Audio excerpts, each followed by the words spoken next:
Growing up in South Africa in the Jewish day school, in my early years often got teased for being a girl or being fat and didn't kind of feel like I fitted in.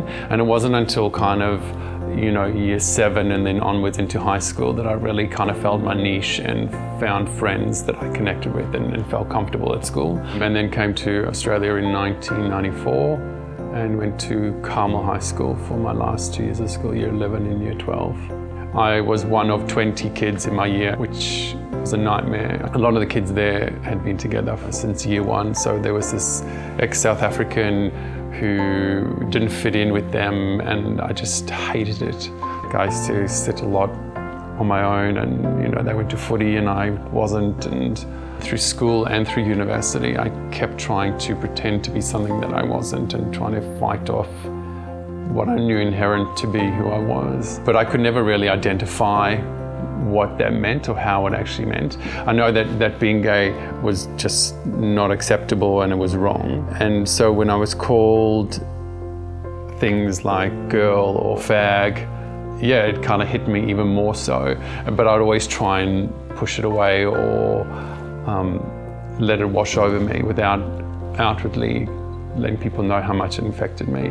I so believed that I was put on this earth to get married and to fight off those feelings and to separate, the sexual attraction to men with the emotional connection to men. And so I had emotional connection to women, but not the sexual attraction. And I just thought, well, I'll just have to manage that. That's just going to be how my life will unfold. And it wasn't until by pure chance I landed up meeting someone online, and we met that day, and I instantly, the minute I met him, liked him.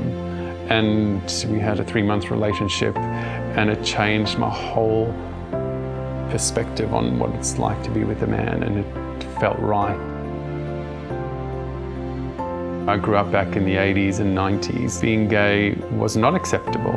Back then, it never entered my mind that a man and a man would ever be able to get married, that a same-sex couple would ever be able to have children.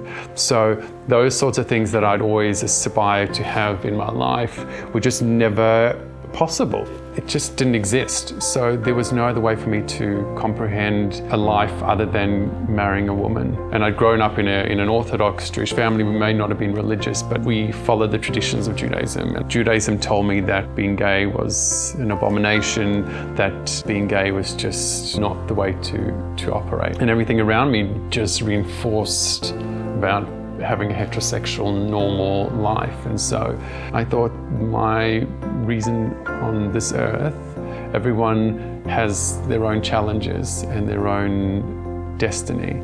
And mine was that I was put on this earth and gay, but I had to fight that off. I used to always try and understand why. Why was I gay? Why did this happen to me? Why couldn't I have just been made straight and it would have been easy? That very first relationship that I was with a man was for 3 months.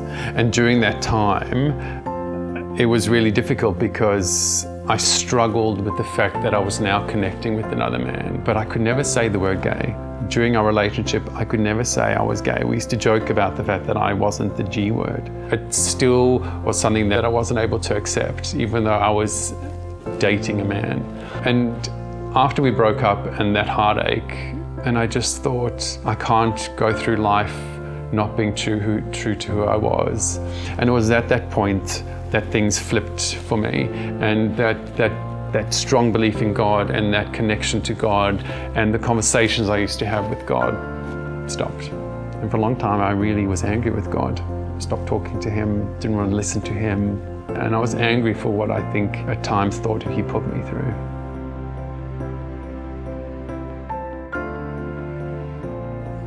That changed when I started to engage more with the Jewish community and get an acceptance about being Jewish and being gay. And also then finding my feet with how I fitted again with Judaism, because there's so many aspects of Judaism that are fantastic, and there are other parts that I just can't understand, and I'm never going to understand that.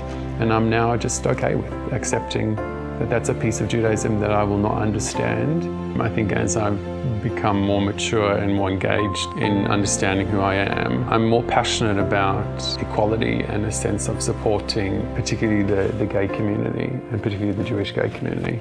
That's real passion for me. And then I also spend time on an organisation that I run called JAG, which stands for Jewish and Gay. And that's an organisation that works to support young Jewish LGBTI adults in the Melbourne community and provide support for them to connect with one another. Also give them an opportunity for them to have contact with someone if they need support with coming out. And also educating the wider community for inclusion and diversity. I work in an area where full-time with people who are in low income and in poverty situations and homeless. So those are my passions in terms of supporting community and supporting diversity. We had an event last year at the Holocaust Museum, and it was about a Holocaust survivor who was Jewish and gay. And it was a really successful event. We had over 220 people there. And it was just his story about this is who he was. He was persecuted for being a Jew. He was then persecuted for being gay. And it was inviting people from our community to come and hear his story and not pushing any agenda, but for people to walk away just a little bit more open-minded to the diversity that we have in our community.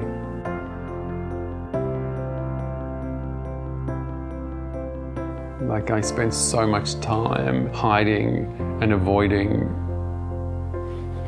this me that I now stand up very proudly about who I am, and will always advocate for being Jewish and always advocate for being gay.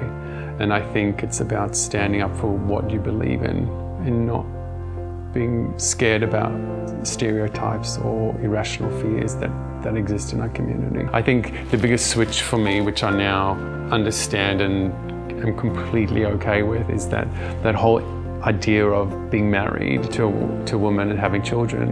It's now completely flipped, where I'm going to be married to a man and we may have kids. So that life that I still always thought I wanted, I still do, but it's now thankfully not with a woman, and it's with the right gender.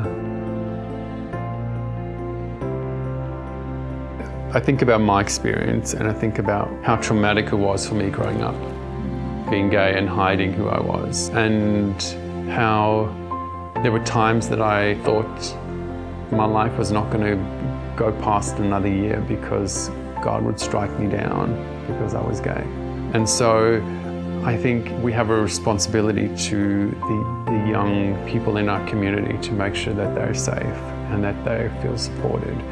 It's not about saying let's rewrite the Torah, but it's about saying we have all kinds of individuals in our school and we need to support them all. The fact that our community is guided by a religion that specifies some particular ideas and particular ways of life, there are things in there that we are never going to be able to change, and we are never going to be able to fully understand the reasons behind some words and texts, but it's about still being open to differences that I think are needed for our community to be stronger. We have a community that is so diverse with people's engagement with different religious points of view, Orthodox, Reform, Conservative, Egalitarian.